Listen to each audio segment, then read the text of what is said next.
Chapter 4. Loneliness. The next day was rainy and dark. Rain fell on the roof of the barn and dripped steadily from the eaves. Rain fell in the barnyard and ran in crooked courses down into the lane where thistles and pigweed grew. Rain splattered against Mrs. Zuckerman's kitchen windows and came gushing out of the downspouts. Rain fell on the backs of the sheep as they grazed in the meadow. When the sheep tired of standing in the rain, they walked slowly up the lane and into the fold. Athena is joining me for this chapter. Rain upset Wilbur's plans. Wilbur had planned to go out this day and dig a new hole in his yard. He had other plans too. His plans for the day went something like this. Breakfast at 6:30. Skim milk, crusts, middlings, bits of donut, wheat cakes with drops of maple syrup sticking to them, potato skins, leftover custard pudding with raisins, and bits of shredded wheat. Does that sound good, Athena? You want that for breakfast? Yeah. Breakfast would be finished at 7. From 7 to 8, Wilbur planned to have a talk with Templeton, the rat that lived under his trough. Talking with Templeton was not the most interesting occupation in the world, but it was better than nothing. From 8 to 9, Wilbur planned to take a nap outdoors in the sun. From 9 to 11, he planned to dig a hole, or trench, and possibly find something good to eat buried in the dirt. From 11 to 12, he planned to stand still and watch flies on the boards, watch bees in the clover, and watch swallows in the air.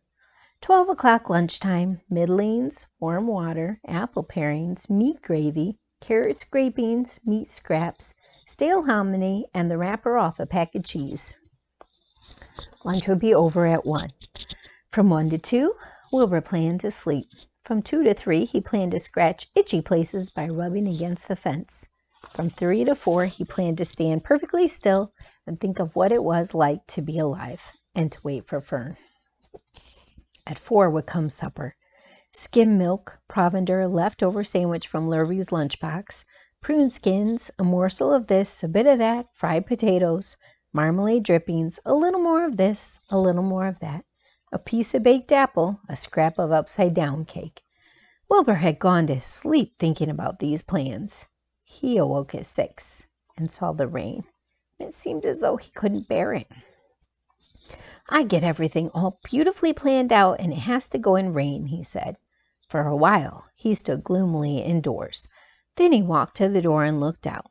Drops of rain stuck to his face. His yard was cold and wet. His trough had an inch of rainwater in it. Templeton was nowhere to be seen. "Are you out there, Templeton?" cried Wilbur. There was no answer. Suddenly Wilbur felt lonely and friendless. "One day just like another," he groaned. "I'm very young. I have no real friend here in the barn. It's going to rain all morning and all afternoon, and Fern won't come in such bad weather. Oh, honestly." And Wilbur was crying again for the second time in 2 days. At 6:30, Wilbur heard the banging of a pail. Lurvy was standing outside in the rain, stirring up breakfast. "Come on, pig," said Lurvy. Wilbur did not budge. Lurvy dumped the slop, scraped the pail, and walked away. He noticed that something was wrong with the pig. Wilbur didn't want food. He wanted love. He wanted a friend, someone who would play with him. He mentioned this to the goose, who was sitting quietly in a corner of the sheepfold. "Will you come over and play with me?" he asked. "Sorry, sorry, sorry," said the goose. "I'm sitting on my eggs, 8 of them. Gotta keep 'em toasty-oasty warm. I have to stay right here. I'm no flibberty-gibberty-gibbet. I do not play when there are eggs to hatch. I'm expecting goslings." "Well, I didn't think you were expecting woodpeckers," said Wilbur bitterly. Wilbur next tried one of the lambs. "Will you please play with me?" he asked.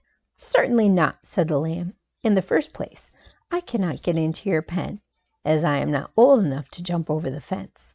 In the second place, I am not interested in pigs. Pigs mean less than nothing to me." "What do you mean, less than nothing?" replied Wilbur. "I don't think there is any such thing as less than nothing. Nothing is absolutely the limit of nothingness. It's the lowest you can go. It's the end of the line. How can something be less than nothing? If there were something that was less than nothing, then nothing would not be nothing. It would be something, even though it's just a little very bit of something. But if nothing is nothing, then nothing has nothing that is less than it is. Oh, be quiet, said the lamb. Go play by yourself. I don't play with pigs. Sadly, Wilbur lay down and listened to the rain. Soon he saw the rat climbing down a slanting board that he used as a stairway. Will you play with me, Templeton? Asked Wilbur. Here's the little lamb talking to Wilbur. Play, said Templeton, twirling his whiskers. Play? I hardly know the meaning of the word. Well, said Wilbur, it means to have fun, to frolic, to run and skip, and make merry. I never do those things if I can avoid them, replied the rat sourly. I prefer to spend my time eating, gnawing, spying, and hiding. I am a glutton, but not a merrymaker. Right now I am on my way to your trough to eat your breakfast, since you haven't gotten sense enough to eat it yourself. And Templeton the rat crept stealthily along the wall and disappeared into a private tunnel that he had dug between the door and the trough in Wilbur's yard. Templeton was a crafty rat, and he had things pretty much his own way. The tunnel was an example of his skill and cunning. The tunnel enabled him to get from the barn to his hiding place under the pig trough without coming out into the open. He had tunnels and runways all over Mr. Zuckerman's farm, and could get from one place to another without being seen. Usually he slept during the daytime and was abroad only after dark. Wilbur watched him disappear into his tunnel. In a moment he saw the rat's sharp nose poke out from underneath the wooden trough. Cautiously, Templeton pulled himself up over the edge of the trough. This was almost more than Wilbur could stand. On this dreary rainy day to see his breakfast being eaten by somebody else. He knew Templeton was getting soaked out there in the pouring rain, but even that didn't comfort him. Friendless, dejected, and hungry, he threw himself down in the manure and sobbed. Late that afternoon, Lurvy went to Mr. Zuckerman. I think there's something wrong with that pig of yours. He hasn't touched his food. Give him 2 spoonfuls of sulfur and a little molasses, said Mr. Zuckerman. Wilbur couldn't believe what was happening to him when Lurvy caught him and forced the medicine down his throat.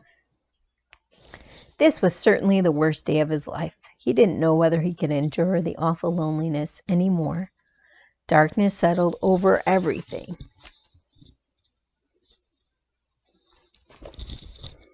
Soon there were only shadows and the noises of the sheep chewing their cuds, and occasionally the rattle of a cow chain up overhead. You can imagine Wilbur's surprise when out of the darkness came a small voice he had never heard before.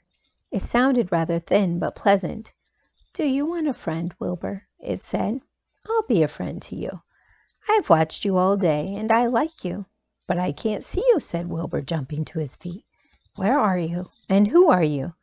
I'm right up here, said the voice. Go to sleep. You'll see me in the morning.